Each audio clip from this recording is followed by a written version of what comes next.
So hey guys, welcome back to my channel focus study with Aditya. आज मैं आपके लिए फिर लेखपाल के लिए सामान्य हिंदी का प्रैक्टिस सेट लेके आई हूँ। यह है प्रैक्टिस सेट नंबर 4।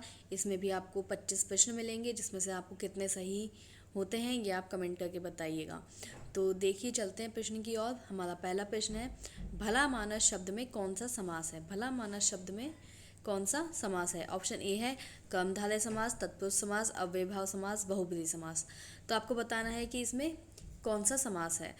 तो भला मानस शब्द में जो समास है वह है कर्मधारय समास। तो इसका ऑप्शन ए सही हो जाएगा। चलिए अब हम अगले क्वेश्चन की तरफ चलते हैं। दूसरा क्वेश्चन है, निम्नलिखित तद्भव तत्सम युग्मों में से कौन सा सुमेलित नहीं है। हमें बताना है कौन सा इसमें सुमेलित नहीं है। तो ऑप्शन ए है अद्वक आद्वक, बी अनाड़ी अनार्य, सी अमी अमृत, डी अपना आत्म। तो इसमें देखिए, अद्वक आत्वक का भी सुमेलित है, अनाड़ी अनार्य भी सही है, अपना आत्म भी सही है, लेकिन जो इसका ऑप्शन सी है अमी और अमृत वह सही नहीं है। तो इसका ऑप्शन सी राइट आंसर हो जाएगा। अब हम चलते हैं क्वेश्चन नंबर 3 की तरफ। वाराणसी गोरखपुर आरा के मध्य कौन सी भाषा बोली जाती है। तो हमें बताना है वाराणसी गोरखपुर आरा के मध्य कौन सी भाषा बोली जाती है। Option A Awadhi, option B Bhojpuri, option C Kauravi, option D Maithili. तो इसका सही आंसर बताइए। चलिए आप लोग कमेंट बॉक्स में कमेंट कीजिए जी। इसका सही आंसर जो है वह है भोजपुरी। ऑप्शन बी इसका सही आंसर है। तो चौथे नंबर का क्वेश्चन देखते हैं। वर्तनी की दृष्टि से शुद्ध शब्द का चयन करना है। तो इसमें पहला ऑप्शन है अभ्यस्त, बी अहिल्या, सी तत्व, डी महत्व। तो इसमें वर्तनी की दृष्टि से जो शब्द है जो शब्द सही है वो कौन सा शब्द है। Option B Ahilya. तो ऑप्शन बी इसका सही आंसर हो जाएगा। अब हमें क्वेश्चन नंबर 5 में बताना है कि अशुद्ध पर्याय समूह का चयन करना है। अशुद्ध पर्याय समूह का चयन करना है। तो इसमें अशुद्ध कौन से हैं। देखिए, अरविंद कज नलिनी, बी अगाल निलय धाम, सी दास्यु मूषक खनन, डी पीयूष सुधा द्रग। तो ऑप्शन नंबर 5 में बताएंगे।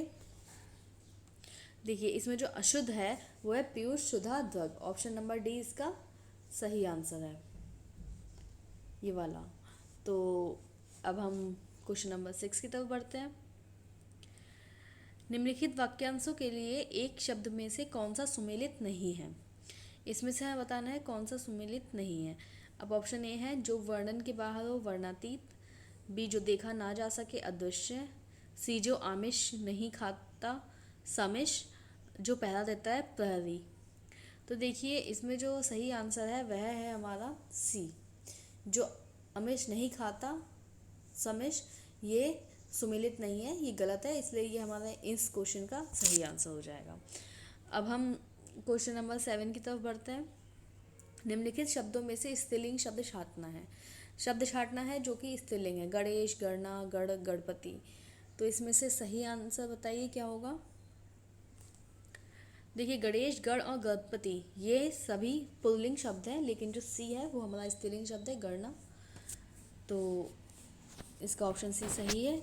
अब हम 8वें क्वेश्चन की तरफ। निम्नलिखित में से किस मुहावरे का अर्थ शर्मिंदा होना नहीं है। देखिए, मुहावरे दे रखे हैं, इनमें से हमें बताना है कि किसका अर्थ शर्मिंदा होना नहीं है। पानी पानी होना, इसका मतलब शर्मिंदा होना होता है। अपना सा मुँह लेकर रह जाना, इसका मतलब भी शर्मिंदा होना होता है। टका सा मुँह लेकर रहना, इसका मतलब भी शर्मिंदा होना होता है। अब अगला है मुंह में पानी आना। मुंह में पानी आने का मतलब शर्मिंदा होना नहीं होता है। मुंह में पानी आना मतलब कि किसी चीज़ को देखकर उसे खाने का मन करता है तो बोलते हैं कि मुंह में पानी आ रहा है। तो इसलिए इसका जो सही आंसर है वो है डी, मुंह में पानी आना। अब 9वां क्वेश्चन देखेंगे। पुल्लिंग संज्ञा के स्थान पर स्त्रीलिंग कर देने से काला विशेषण का क्या रूप होगा। तो उसका आंसर बताइए। स्त्रीलिंग क्या होगा। काला का स्त्रीलिंग काली। तो सबको पता है, ये तो बहुत इजी क्वेश्चन था। इसका आंसर डी सही हो जाएगा। अब हम 10वें क्वेश्चन की तरफ बढ़ेंगे। निम्नलिखित में से कौन सा वर्तमान काल का भेद नहीं है। अब हमें बताना है इसमें से कौन सा वर्तमान काल का भेद नहीं है। ए तत्कालिक वर्तमान, बी पूर्व वर्तमान, सी संदिग्ध वर्तमान, डी हेतु हेतु मध्य वर्तमान। तो देखिए इसमें जो ऊपर के 3 हैं वो वर्तमान काल के भेद हैं, लेकिन जो डी है वो वर्तमान काल का भेद नहीं है। तो इसका ऑप्शन डी सही हो जाएगा। ऑप्शन डी इसका सही आंसर है। अब हम 11वां नंबर का क्वेश्चन देखेंगे। बहिर्मुखी शब्द में कौन सा उपसर्ग है? बहिर्मुखी शब्द में कौन सा उपसर्ग है? बहिर, बहिर, बहिस, बही। अब इसमें सही आंसर बताइए क्या होता है। देखिए उपसर्ग जो होते हैं वो होते हैं जो हमारे शब्द के पहले लगे होते हैं, और जो शब्द के लास्ट में लगकर शब्द को पूरा करते हैं वो प्रत्यय कहलाते हैं। तो यहाँ मुखी शब्द के पहले बहिर लगकर इसमें इस शब्द पूरा बहिर्मुखी हुआ है, तो इसका जो सही ऑप्शन है वो है ए बहिर। अब 12 नंबर देखिए, निम्नलिखित में स्त्रीलिंग संज्ञा है, हमें बताना है स्त्रीलिंग संज्ञा कौन सी है। ए किन्नर, बी अहिंसा, सी अंतरी, डी अपरिग्रह। तो इसका जो ऑप्शन सही होगा वो बताइए क्या होगा। जी, इसका सही ऑप्शन होगा बी अहिंसा। तो इसका बी ऑप्शन स्त्रीलिंग है। अब हम क्वेश्चन नंबर 13 देखेंगे। जो खाने योग्य ना हो, जो खाने योग्य ना होता है उसको क्या कहा जाता है? जो खाने योग्य नहीं होता है उसको बताइए। ए अखाद्य, बी पथ्य, डी अलभ्य, सी अपाच्य। सही ऑप्शन बताइए। जी, इसका सही ऑप्शन है ए अखाद्य। अखाद्य इसका सही आंसर है। अब है हमारा क्वेश्चन नंबर 14। पुल्लिंग संज्ञा के स्थान पर स्त्रीलिंग करने से काला विशेषण। ये तो क्वेश्चन रिपीट हुआ है, इसका आंसर पता ही है। काला का स्त्रीलिंग काली होता है।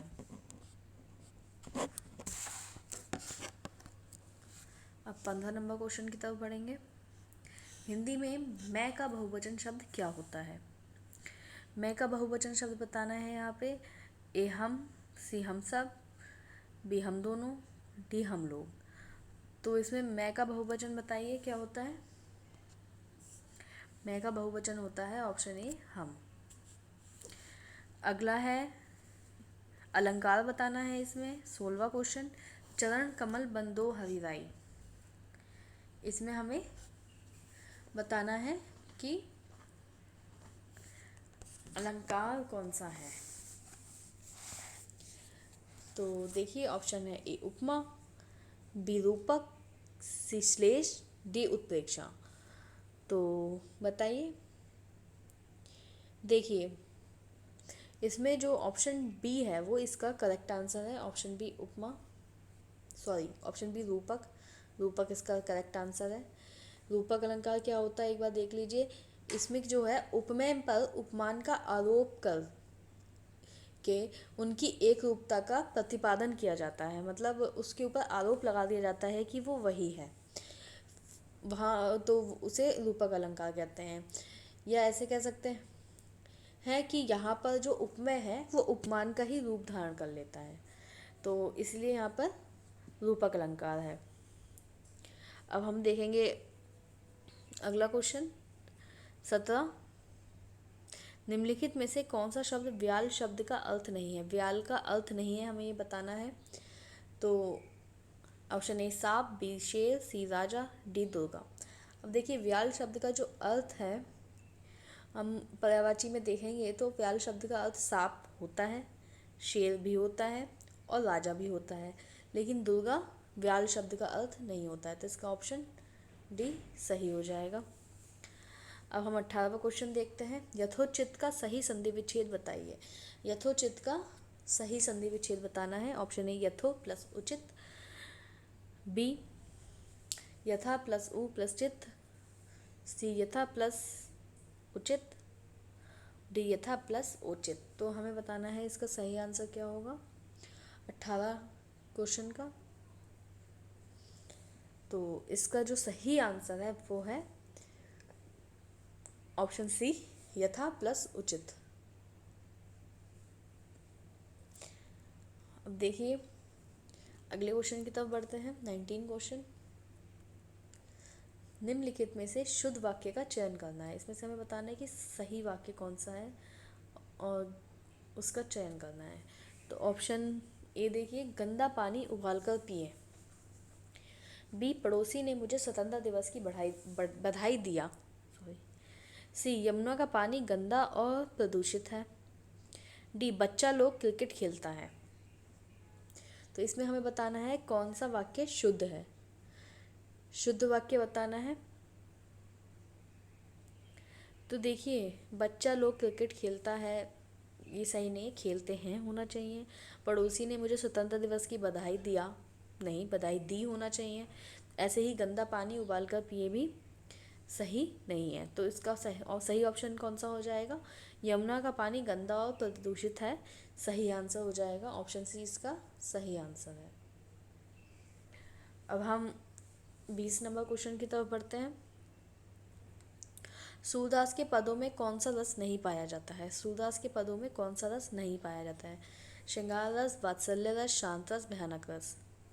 तो देखिए, इसका आंसर बताना है हमें। तो सूरदास जी जो है वो, उनके जितने भी पद हम पढ़ेंगे उनमें श्रृंगार रस पाया जाएगा, वात्सल्य रस भी मिल सकता है, शांत रस भी, लेकिन भयानक रस नहीं मिलता है, क्योंकि सूरदास जी भक्ति वाले पद हैं उनके और बहुत अच्छी अच्छी रचनाएं हैं, लेकिन उसमें ऐसी कोई रचना नहीं है जिसमें भयानक रस मिले। तो इसलिए इसका आंसर डी सही हो जाएगा। अब क्वेश्चन नंबर 21 है। देखिए, छंद पढ़ते समय आने वाले विराम को क्या कहते हैं? छंद पढ़ते समय जो विराम आता है उसे क्या कहते हैं? तो छंद पढ़ते समय आने वाले विराम को क्या कहते हैं? एगति, पीयति, सितुक, डिगड़।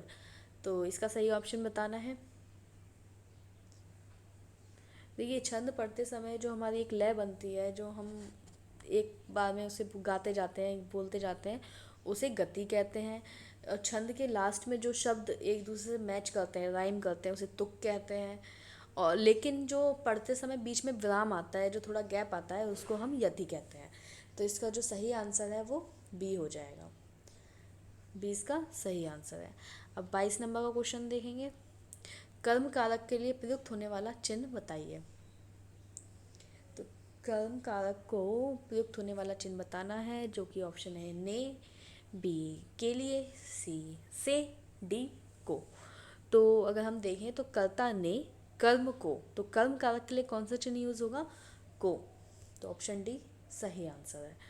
अब हमें 23 से 25 तक के लिए निर्देश दिए गए हैं। देखिए, वाक्य के अशुद्ध भाग का चयन करना है। इस प्रकार उन्हें प्रश्न के एक वाक्य खंडों में बांटकर, देखिए सेंटेंस दिया है जिन्हें ABCD में बांटा गया है, उसमें से हमें बताना है कि किस खंड में, किस पार्ट में उसकी त्रुटि है। तो 23 नंबर का क्वेश्चन देखिए, बीमारी के निमित्त मैं कल कॉलेज ना जा सका और कोई त्रुटि नहीं। तो ऑप्शन ABCD आपके सामने है, आपको बताना है कि इसका सही आंसर क्या है। तो इसका जो सही आंसर है वो आएगा ऑप्शन ए, क्योंकि इसमें स्टार्टिंग में ही गलती है। जो सही आंसर है वो होना चाहिए बीमारी के कारण मैं कल कॉलेज ना जा सका। तो यहाँ निमित्त के स्थान पे कारण आना चाहिए। तो जो ऑप्शन ए है वो इसका सही आंसर है, इसी में त्रुटि है। अब 24 नंबर का क्वेश्चन देखिए, यदि पर्यावरण की रक्षा ना की गई, ये ऑप्शन ए था, तो एक दिन ऐसा आएगा जबकि मनुष्य का जीवित रहना दूभर हो जाएगा, कोई त्रुटि नहीं। तो इसमें हमें सही आंसर बताना है। 24 नंबर क्वेश्चन है, इसका सही आंसर बताइए।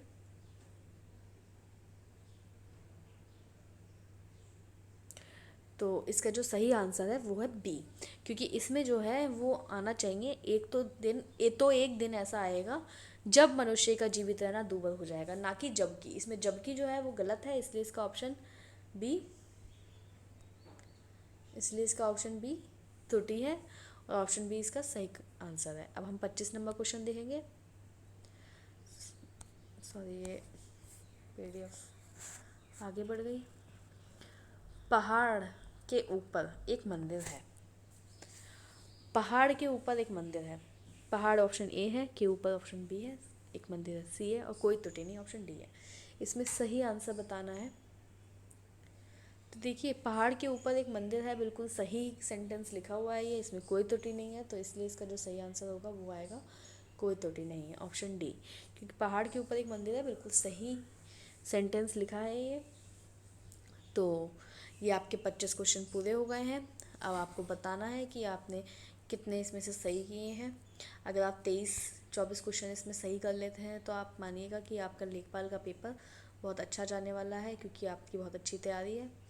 और अगर आपको वीडियो पसंद आई तो प्लीज़ लाइक करें, शेयर करें, सब्सक्राइब करें। अगर पसंद नहीं आई तो डिसलाइक भी कर सकते हैं, लेकिन प्लीज़ अपना फीडबैक दीजिए, जो कि हमारे लिए बहुत इंपॉर्टेंट है। Thank you for watching.